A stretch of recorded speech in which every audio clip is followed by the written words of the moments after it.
Pastor João Paulo Cruz, hoje, com 31 anos. Qual é o conselho que o senhor daria, se o senhor pudesse, claro, dar para o João Paulo de 10 anos atrás? Qual conselho o senhor daria para esse jovem que estaria iniciando o seu ministério, iniciando a sua carreira? Qual conselho o senhor daria para ele?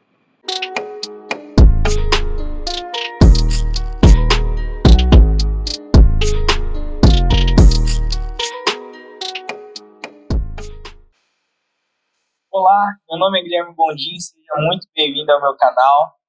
Senhoras e senhores, estou com um pastor aqui abençoado, um pastor que eu admiro muito. Conheço ele de longas datas e a minha admiração por ele só vem crescendo a cada dia. Pastor João Paulo Cruz. Prazer, meu amigo. Pastor, muito obrigado, viu, por você estar aqui. Que honra ter o senhor aqui no canal. Estou muito contente, muito feliz. Nós estamos aqui na Assembleia de Deus, Ministério de Belém, na Rua Belém, né, pastor? Rua Belém, Nova Odessa, Jardim São Jorge. Essa igreja é tão linda, pastoreada pelo pastor João Paulo. Uma honra o senhor abrir esse espaço para a gente. Estou muito feliz mesmo, muito contente. A alegria toda minha, fiquei muito alegre e me sinto privilegiado por estar fazendo essa participação. E eu acredito que vai ser um papo bem bacana. Vai ser sim. E, é claro, né, o canal agora está subindo um degrau a mais por ter essa ilustre presença do pastor aqui. Isso é bondade dele, viu, pessoal? Vamos começar de um jeito bem clichê, pastor, mas para que aqueles que não conhecem o senhor ainda possam conhecer. Quem é João Paulo Cruz, pastor? Bom, João Paulo Cruz, em primeiro lugar, é um servo de Deus. Eu sempre costumo dizer, marido da Gesarela, Olha aí.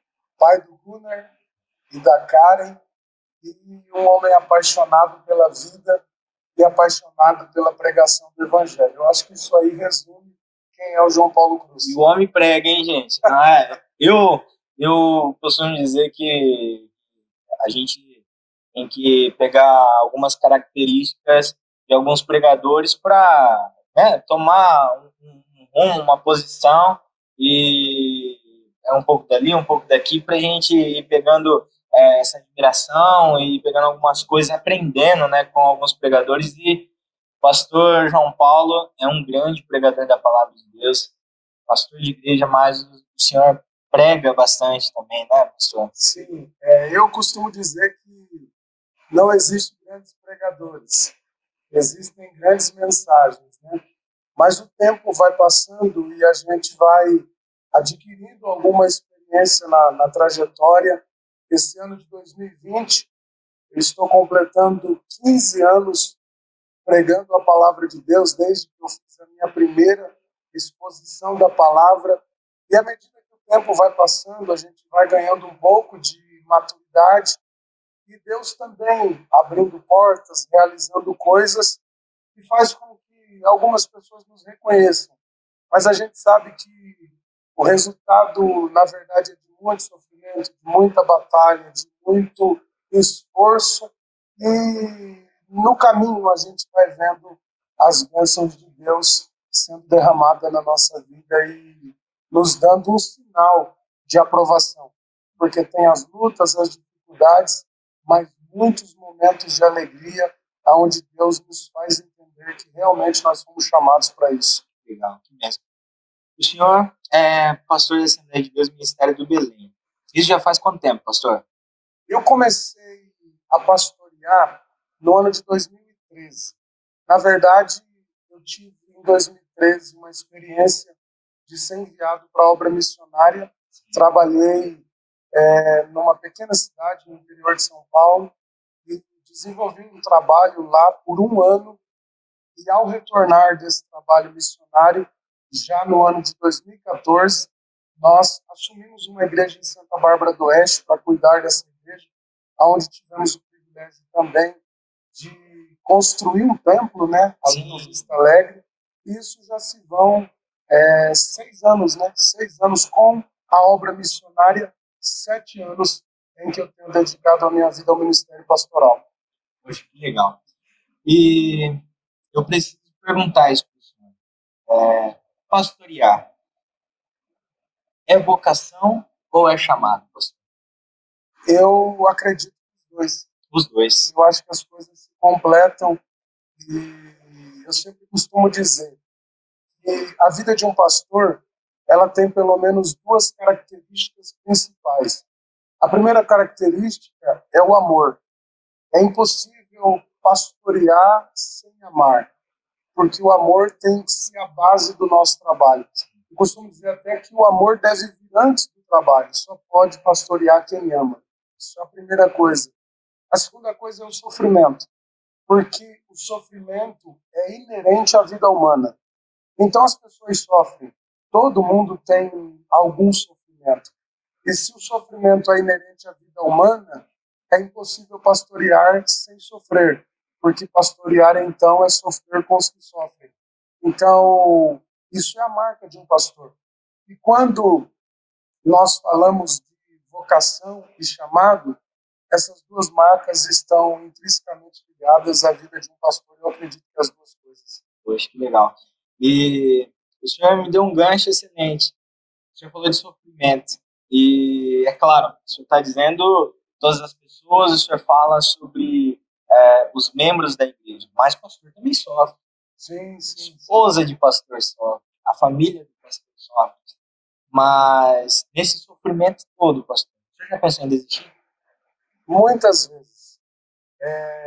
Desistir que eu falo não de ser crente, mas a vida pastoral. Sim. Quando eu era garoto, eu vi uma frase de um pregador que dizia assim: todo homem chamado, a maior certeza da chamada é a vontade que ele tem de parar.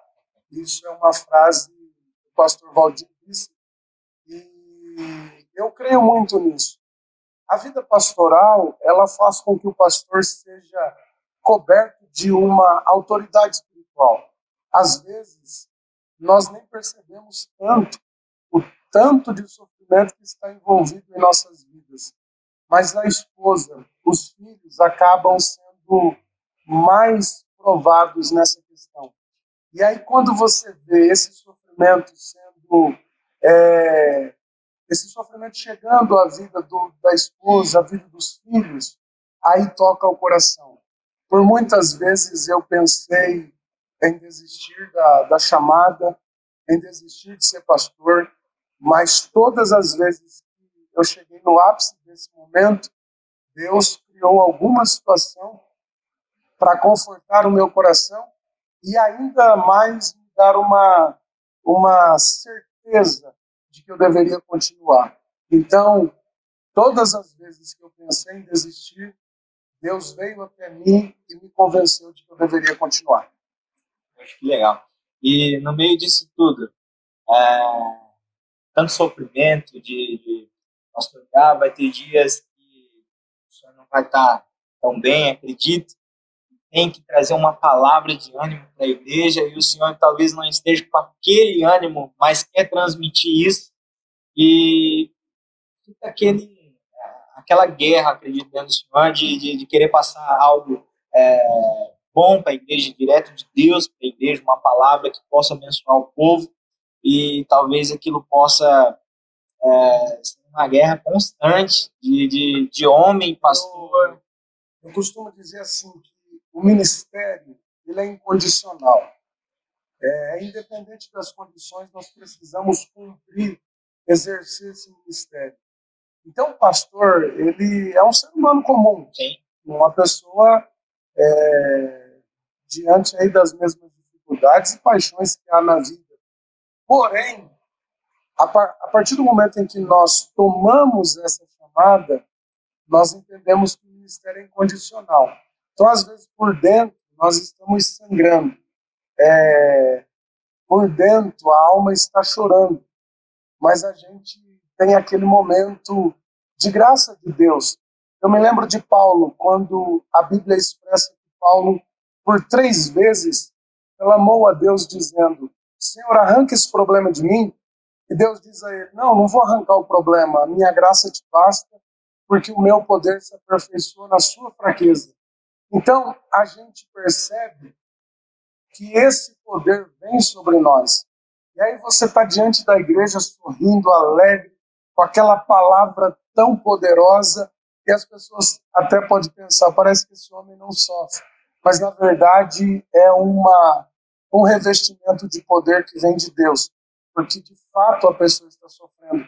Mas o poder de Deus é o que nos dá a condição e a graça de exercer o ministério todos os dias com a mesma postura, com a mesma maneira de conduzir as coisas e, às vezes, até dando um ar de que não sofremos. Mas, na verdade, é apenas uma condição. A gente precisa entender que pastor também é ser humano, gente. A gente tem que entender isso, porque às vezes a gente acha que o pastor tem que fazer certas coisas naquela hora, tem que fazer daquele jeito, e a gente às vezes esquece que esses homens são pastores, mas também são seres humanos. O senhor tem vontade claro, de fazer o que vem na cabeça, de falar, hoje eu vou sair, eu vou marcar uma viagem, mas eu acredito que às vezes isso não acontece pelo fato de você ser pastor. Por exemplo, vou marcar uma viagem.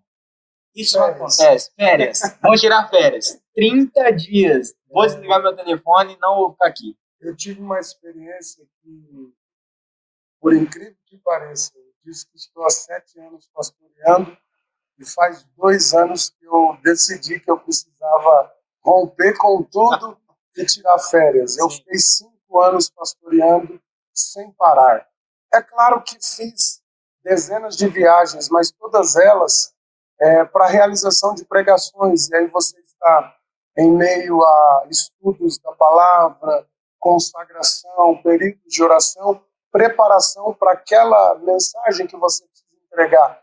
Então, essa viagem não é uma viagem de descanso, você está preso a uma tensão do evento que você vai ter que falar, de como vai ter que se portar, de tudo ter que dar certo. Então, não havia uma viagem assim só para a gente, para a esposa, para os filhos. E eu percebi que isso me fazia muita falta. E há 2 anos atrás, eu coloquei uma regra na minha vida e tenho parado. Eu paro em janeiro, um período, no meio do ano, em julho, outro período, e aí a gente sai, só eu, a patroa e as crianças. Tá certo. E, para quem não sabe, gente, nós, pastor João Paulo é pastor da Assembleia de Deus Ministério do Belém. Eu sou membro da Assembleia de Deus Ministério do Belém. E as nossas igrejas, né, pelo menos aqui no campo de Americana, tem o costume de fazer o culto da virada, né, pastor?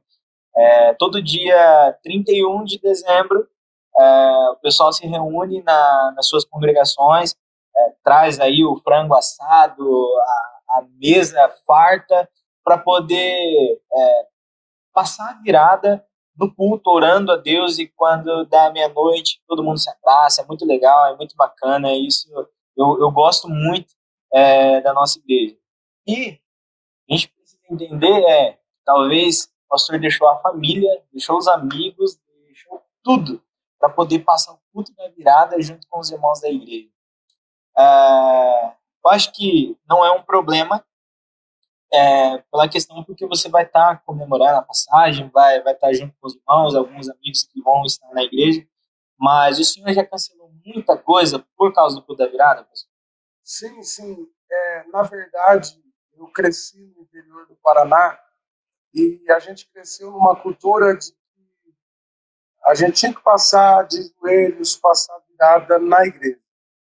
Então, essa cultura, eu sempre absorvi ela e acreditei muito. É claro que a gente não pode espiritualizar o fato, mas eu gosto muito desse momento de refletir sobre tudo que a gente passou durante o ano e vislumbrar um ano que está chegando com os nossos sonhos e projetos, assim por diante.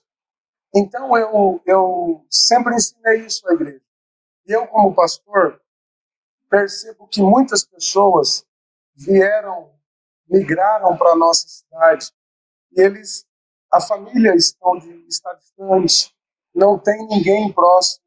Então, quando a igreja promove uma grande festa na virada, ela dá possibilidade de as pessoas que não seriam atendidas, terem esse momento de comunhão todos juntos, porque a igreja também é uma família. Mas, obviamente, que a vida de um pastor, não somente na virada, ela é toda marcada por falhar com os familiares. Às vezes é aniversário, às vezes é um casamento. E quando choca com o nosso trabalho, nós temos que optar pelo nosso trabalho. Então, a família acaba sendo, quando eu digo família, os familiares comuns, primos, tios, tias, eles acabam ficando sem a nossa presença. E já é de costume. Tá todo mundo lá na festa e a gente chega só no dia seguinte, na manhã do dia primeiro, para poder participar dos trabalhos. Pastor, o senhor é um exímio pregador. Eu admiro muito o senhor, eu vou repetir isso. E eu gosto muito de ouvir suas ministrações. Só que eu conheci o pastor João Paulo através das pregações. E depois o senhor começou a pastorear a igreja. Eu me lembro de uma época em que todo o congresso o senhor estava presente, né, das nossas igrejas. Depois que o senhor começou a pastorear a igreja, essa agenda de ministrações, ela enxugou? O senhor deu uma reduzida de sair para pregar para ficar pastoreando? Sim. Você lembra daquele hino que o pessoal cantava, que dizia: abro mão dos meus sonhos, abro mão da minha vida? Não sei se você lembra. Sei. Era um hino muito conhecido, trazendo a arca, cantava. Pastorear é o sonho de Deus para a minha vida. E a pregação, no sentido assim, um pregador itinerante, era o sonho que eu tinha.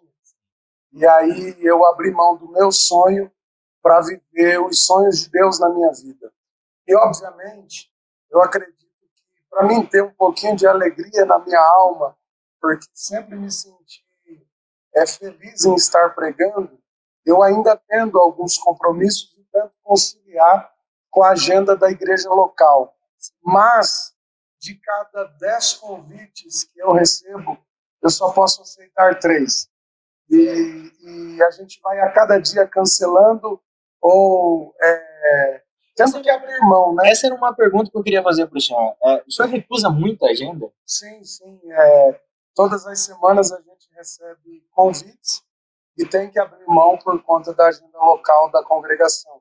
Inclusive, nesse ano que passou, no evento, nos dias de carnaval, nós tivemos cooperando com a igreja de Valinhos e com a igreja de Araçatuba em congressos de jovens.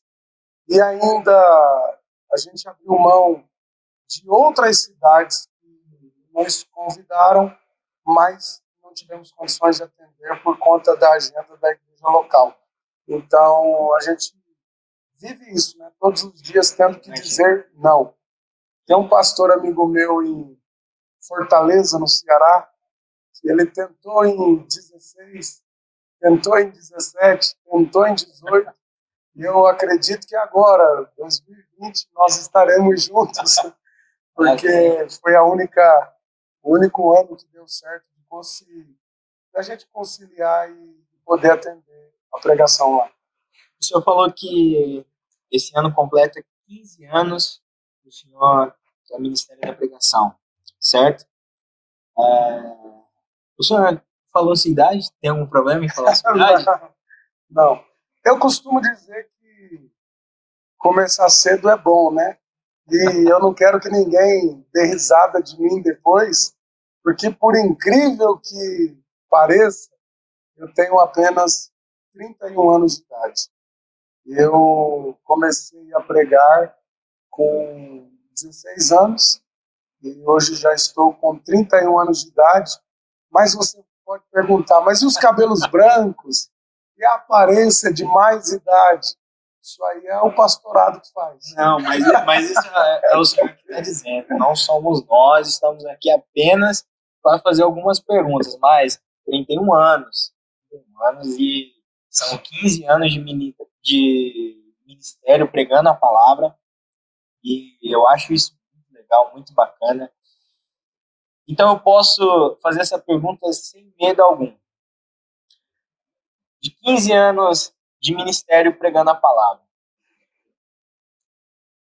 O formato de pregar para a igreja mudou, pastor? O senhor acha que mudou alguma coisa?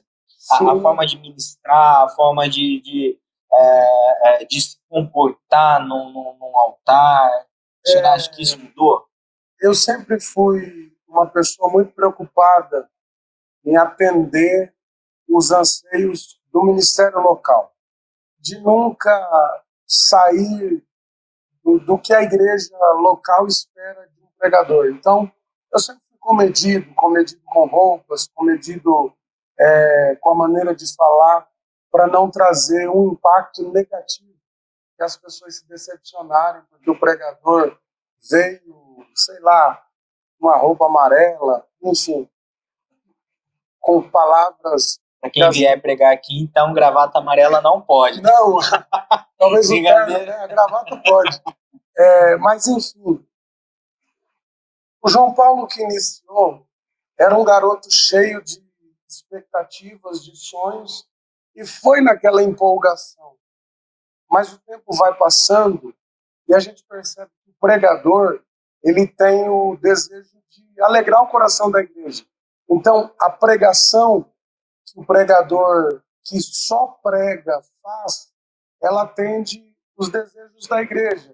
Então, ele se preocupa com a reação, principalmente nós, os que somos pentecostais, se preocupa com a reação das pessoas. Poxa vida, o pessoal glorificou, o pessoal se alegrou, eu fui feliz na mensagem. Essa é a dinâmica de um pregador que só prega. Mas quando a gente vem para o lado de cá e passa a ser pastor de igreja, a pregação muda, porque você passa a pregar uma mensagem não que atende o anseio das pessoas, mas que corrobora com a igreja local e com a liderança da igreja local. Porque eu encontrei ao longo da minha vida muitos pregadores que vêm para a igreja, às vezes não conhecem a vida de uma pessoa e dizem assim, irmão, Deus mandou te dizer que Ele é contigo e tem se agradado de quem você é. E aí o pastor local fica às vezes voando. Como assim? Essa pessoa não obedece, essa pessoa não se submete, essa pessoa é totalmente insubmissa, como que Deus tem se agradado? Então, o pregador que conhece a função pastoral, ele sempre se preocupa em pregar uma mensagem que ajuda na condução da igreja local. Então, a mensagem mudou completamente. Eu tento, isso é uma coisa minha, porque até os irmãos da igreja, eles percebem duas características.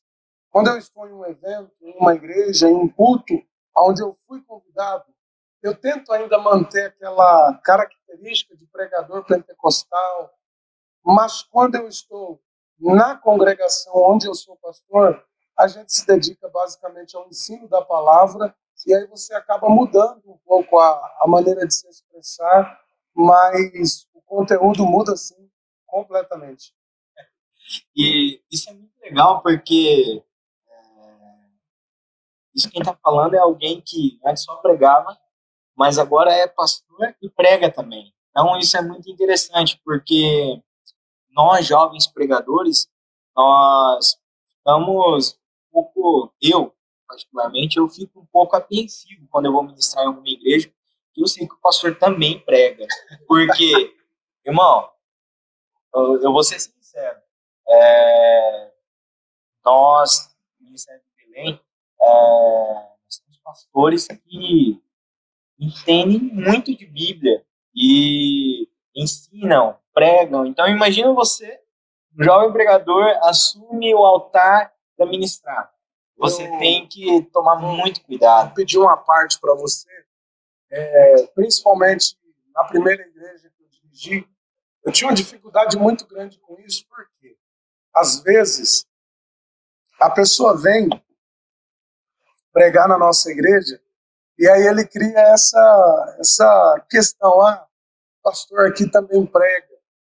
E ele perde o foco da igreja. Então a igreja está ali desejosa em ouvir uma palavra, em se alimentar, em se alegrar com aquilo que Deus tem para ela naquela noite. E às vezes o pregador, ele ele quer impressionar o pastor. Vira para trás, vê qual que é a feição do pastor e vira. Agradece, e eu tenho dificuldade com isso, porque às vezes você agradece demais e a igreja fica com aquela expressão. Será que o pastor está pedindo para o rapaz falar tudo isso? Então, querendo ou não, atrapalha. Então, se a pessoa for comedida nos seus agradecimentos, é bom agradecer, mas não agradecer demais, senão gera um... E outra coisa, eu tento fazer isso no meu ministério.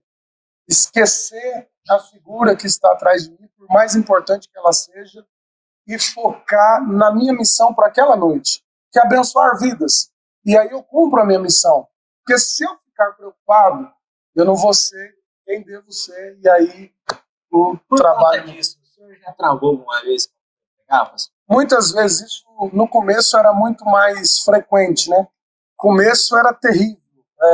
Dependendo do evento que viria para o final de semana, a gente passava mal, ansiedade, e enfim, parecia que ia morrer.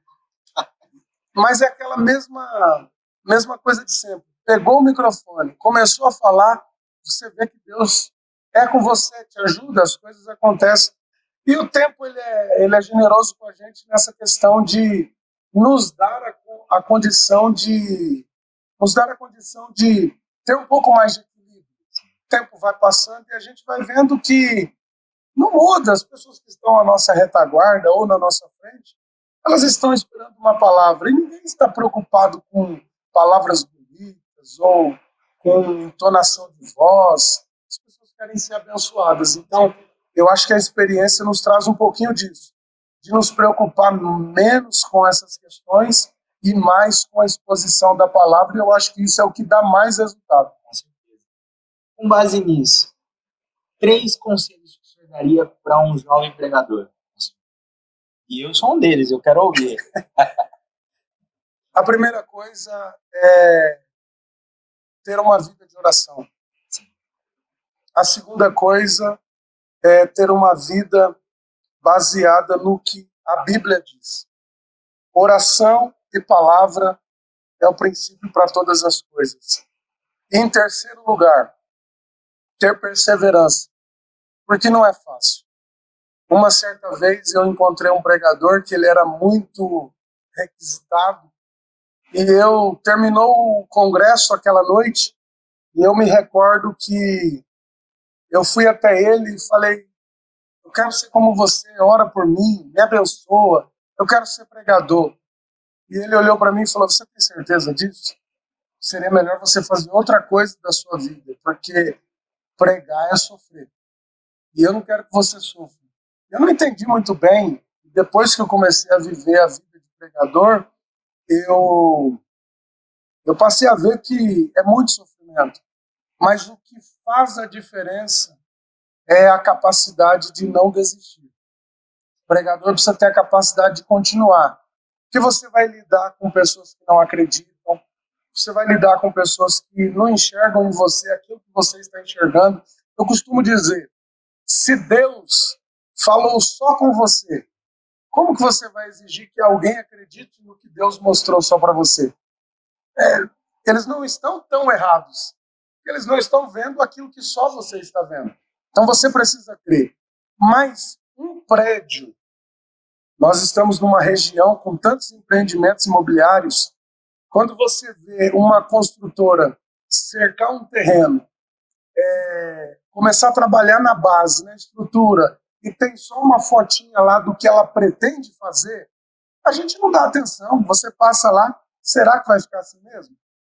Começou a crescer, você não dá atenção. Mas quando o acabamento chega, você fala: rapaz, que coisa linda. Se eu soubesse que ia ficar tão bonito assim, tinha comprado um apartamento aí. Mas por que a gente não deu importância? Porque ninguém valoriza aquilo que não está pronto. Ninguém valoriza o tempo da estrutura.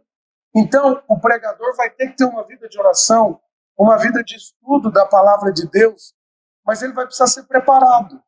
E esse tempo do preparo, ninguém vê, ninguém reconhece, ninguém dá oportunidade, ninguém valoriza, até o momento em que Deus começa a erguer o edifício. E quando o acabamento começa a chegar, aí alguém diz: poxa, que bacana, mas já tem uma história que ninguém viu. As pessoas conhecem as nossas medalhas, mas desconhecem as nossas cicatrizes.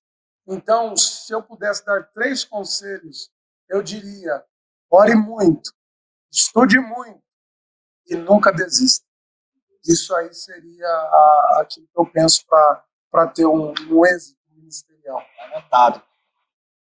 Eu acho que é muito interessante eu frisar isso.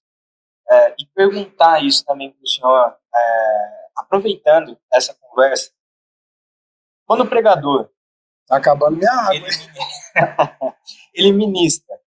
E tudo que o pregador quer é que a igreja seja inflamada pelo Espírito Santo, pessoas possam falar em línguas estranhas, pessoas possam levantar a mão, você ouvir a igreja glorificando.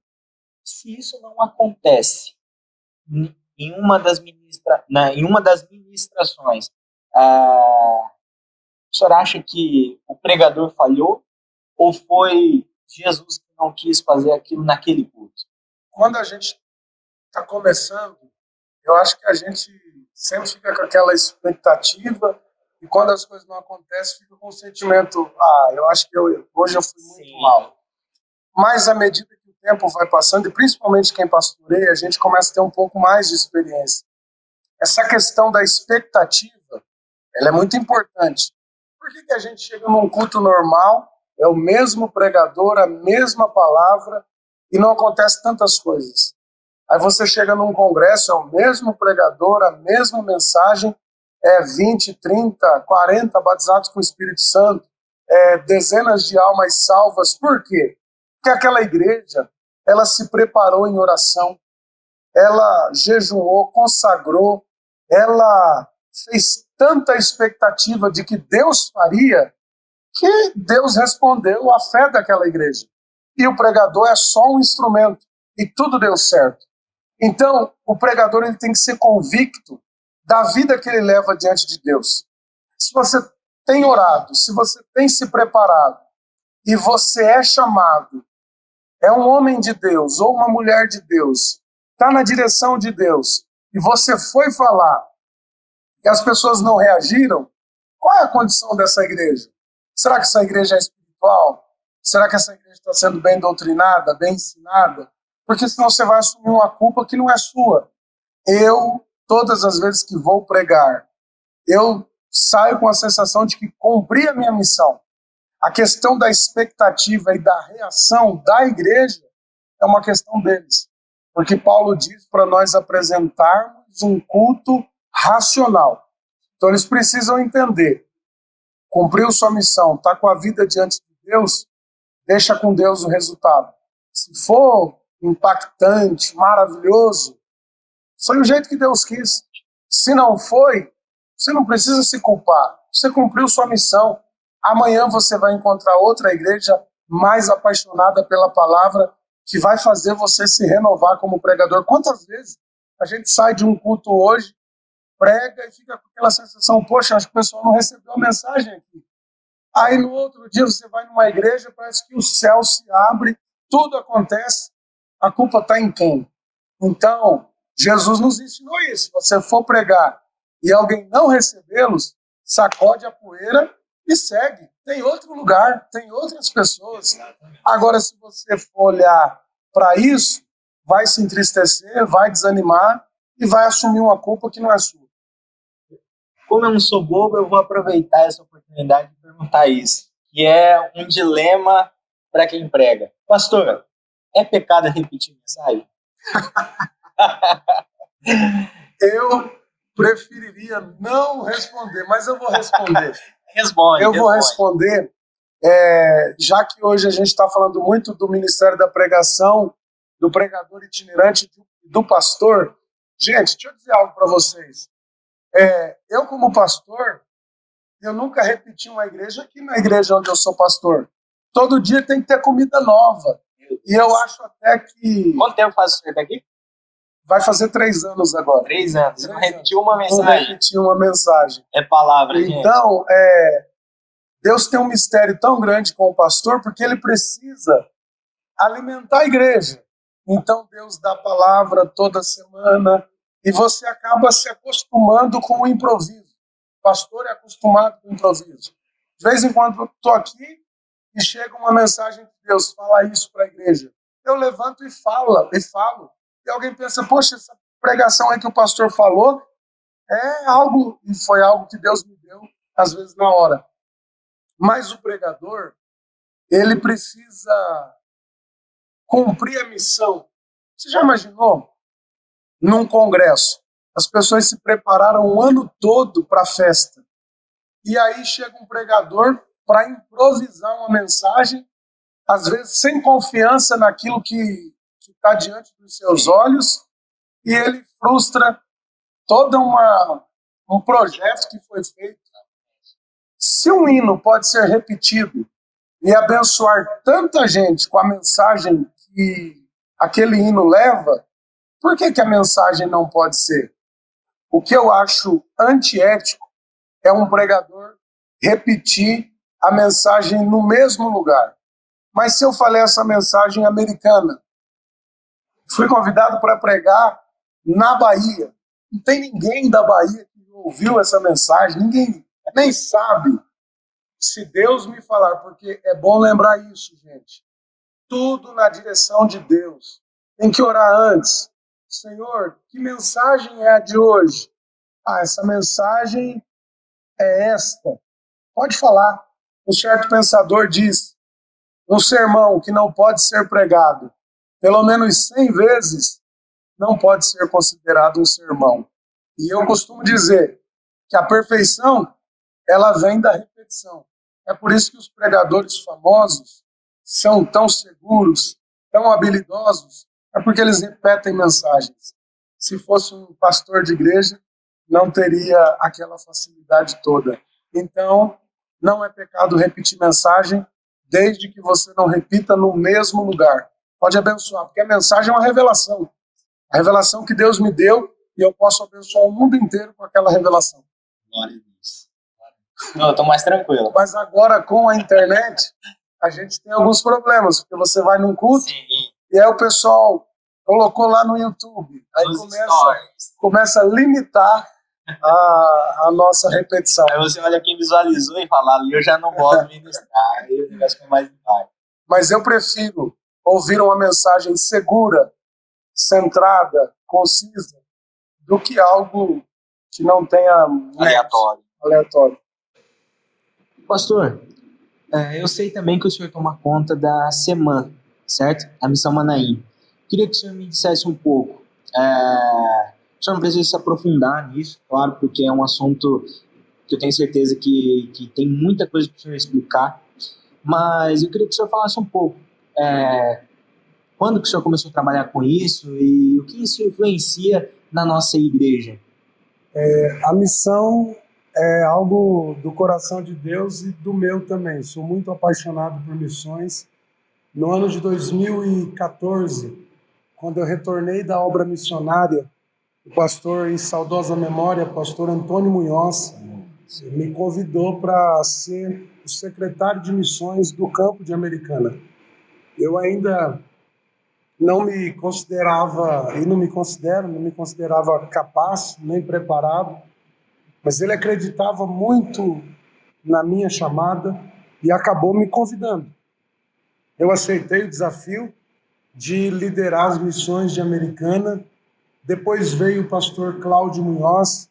O pastor Cláudio Munhoz colocou o pastor André Pavani para ser o coordenador de missões. Então nós temos o coordenador e o secretário de missões. Então eu tenho alguém ao meu lado, que é o pastor André, e nós trabalhamos juntos nesse trabalho da missão. A Missão Manaim tem desenvolvido ao longo de muitos anos um trabalho importantíssimo, pois ela tem abençoado 13 nações, 13 projetos, mais de 40 famílias na obra missionária. Inclusive, em Cuba, nós temos 20 famílias na obra missionária.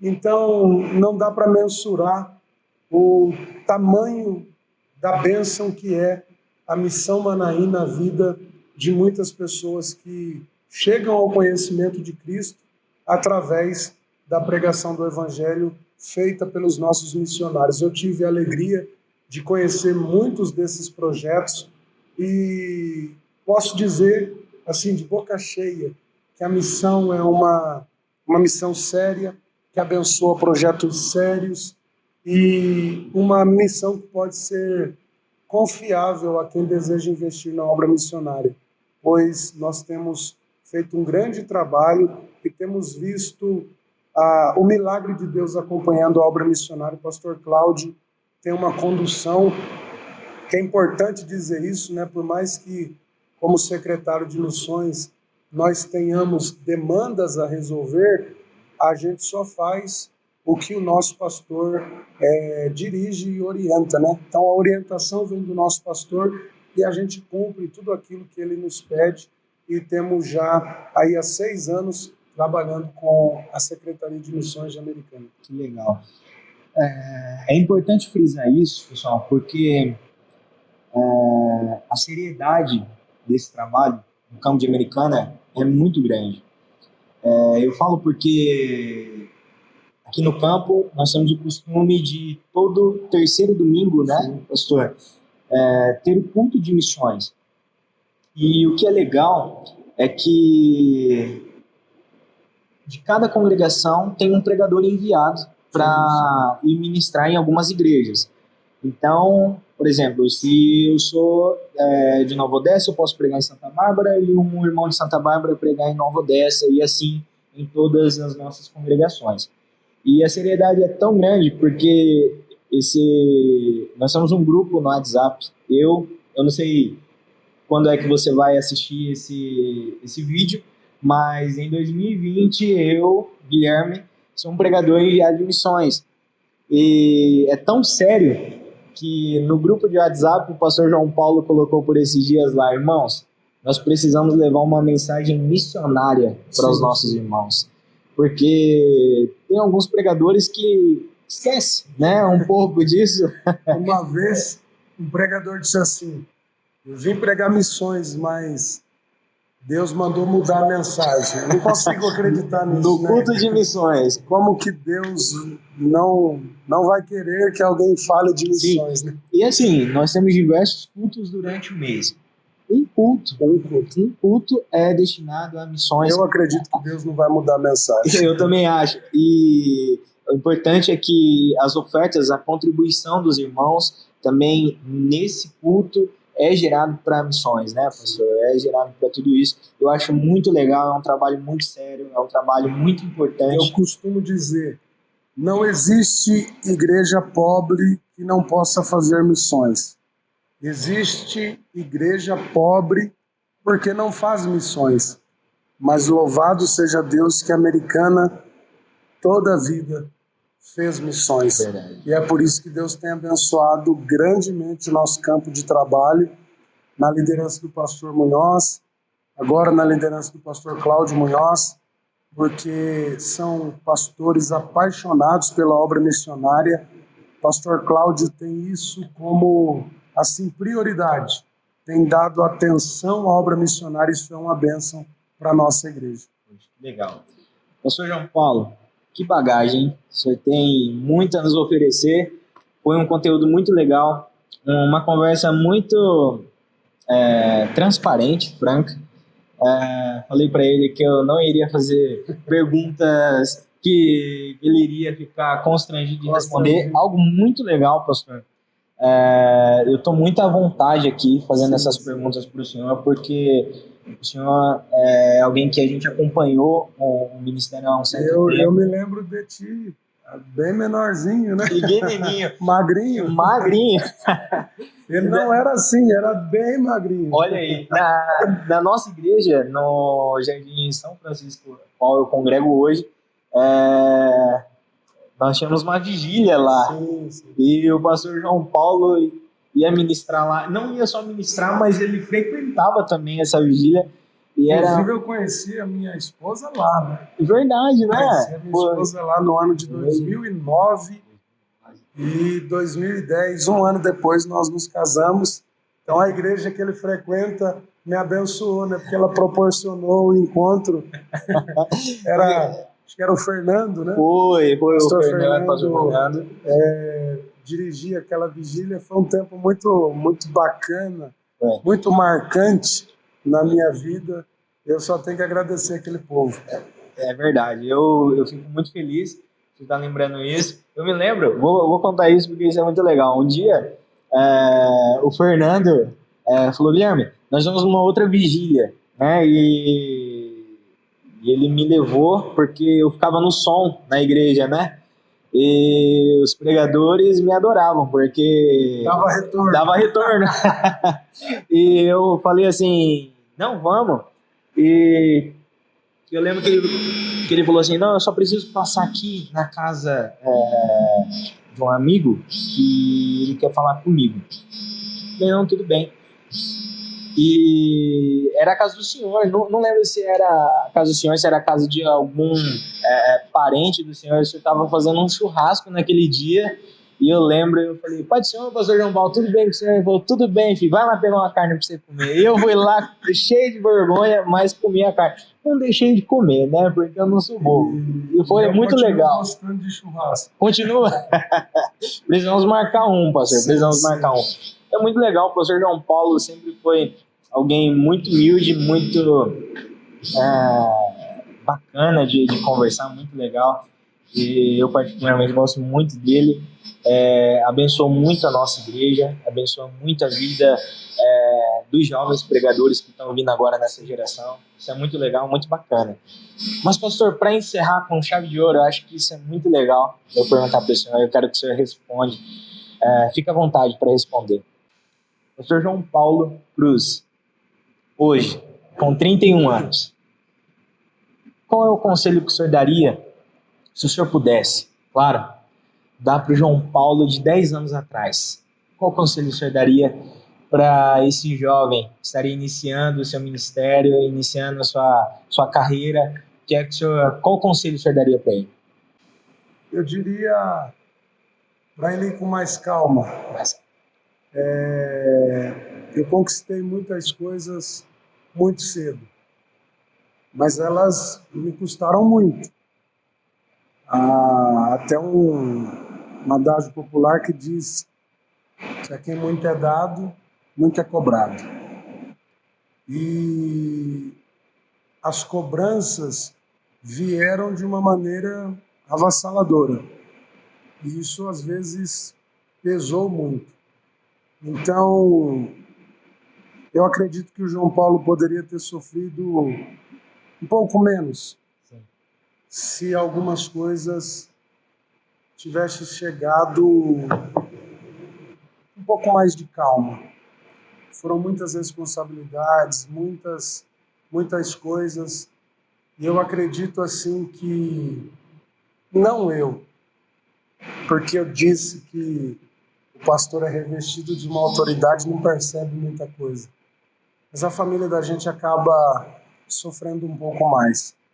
Então, se eu pudesse dar um conselho para o João Paulo, eu diria para ele ir com mais paciência, com mais cuidado, porque vai chegar do mesmo jeito. Vai chegar e aí pode chegar com um pouco mais de estrutura e sofrer um pouco menos. Então, seria esse o meu conselho.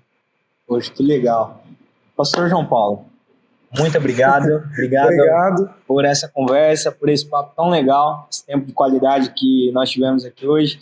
Estou muito feliz, muito contente, tá? O senhor ter aceitado, a gente ter tido essa conversa, muito legal, muito bacana. Está gerando um conteúdo muito especial pro canal. Sim. Se você ainda não é inscrito no canal Guilherme Gondim, por favor, se inscreve aí, ative o sininho para quando tiver mais conversas legais como essa, vídeos motivacionais para a sua vida, você possa ser o primeiro a receber e compartilhar com toda a sua família. Pastor João Paulo, deixa o seu Instagram, seu Facebook aqui para o pessoal seguir. É claro, nós vamos deixar aqui no link da descrição também. Vocês podem me encontrar Facebook, João Paulo Cruz, no YouTube também, João Paulo Cruz, e no Instagram, ITR João Paulo Cruz. Segue a gente lá também. Olha aí, que legal. Pastor, muito obrigado mais uma vez. Que Deus abençoe o senhor, tá? Segue ele lá, gente. Pastor, muito abençoado, muito legal. E eu estou muito feliz de tê-lo aqui. Tá bom, eu estou pastor? muito feliz, Deus abençoe. Prazer muito grande estar aqui com vocês. Deus abençoe a cada um e a todos. Que legal. Deus abençoe, pastor. Amém. Obrigado.